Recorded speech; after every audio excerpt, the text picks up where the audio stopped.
There was no explosion when it happened. No battle. No invasion. Just a decision. In the early years of the Cold War, American analysts began to realize something unsettling. The next war wouldn't start with bombs. It would start with silence. Satellites didn't exist yet. Missiles were unreliable. But information could move instantly. And whoever controlled it could shape reality itself. This realization didn't come from politicians. It came from psychologists, mathematicians, and intelligence officers staring at graphs instead of maps. They asked a simple question: what if you didn't need to defeat an enemy army? What if you could exhaust an entire population instead? The answer wasn't violence. It was pressure. Slow, constant, invisible pressure. The Cold War was never meant to be won in a single moment. It was designed to be lived inside. Citizens on both sides woke up every day under a quiet assumption. Something catastrophic could happen at any time, and there was nothing they could do about it. That feeling wasn't accidental. Governments learned that fear didn't need to be loud to be effective. It just needed to be permanent.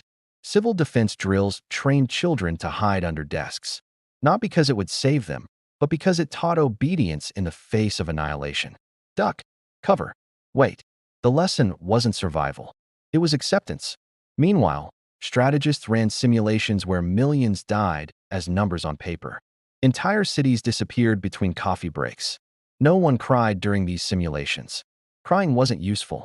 What mattered was stability. Mutually assured destruction wasn't a moral philosophy. It was an accounting system. If everyone could destroy everything, then no one would press the button. In theory.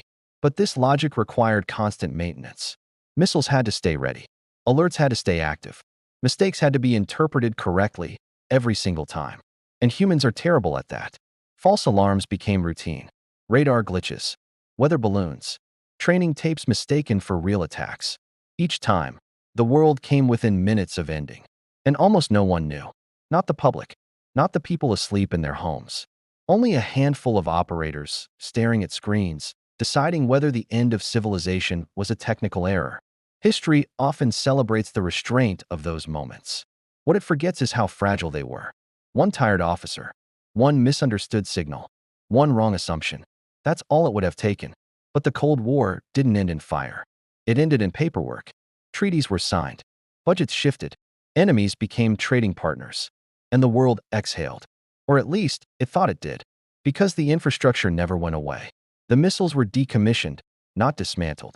The doctrines were archived, not erased. And the logic remained intact. Today, the systems are faster, smarter, more automated. Decisions that once took hours now take seconds. Algorithms now flag threats before humans understand them. The margin for reflection has shrunk. The Cold War taught governments something lasting. You don't need to control people's bodies to control their behavior. You just need to control uncertainty. The fear of what might happen tomorrow shapes choices made today. And that fear doesn't need a superpower anymore. It just needs systems too complex to question and too important to turn off. The war didn't end. It changed form.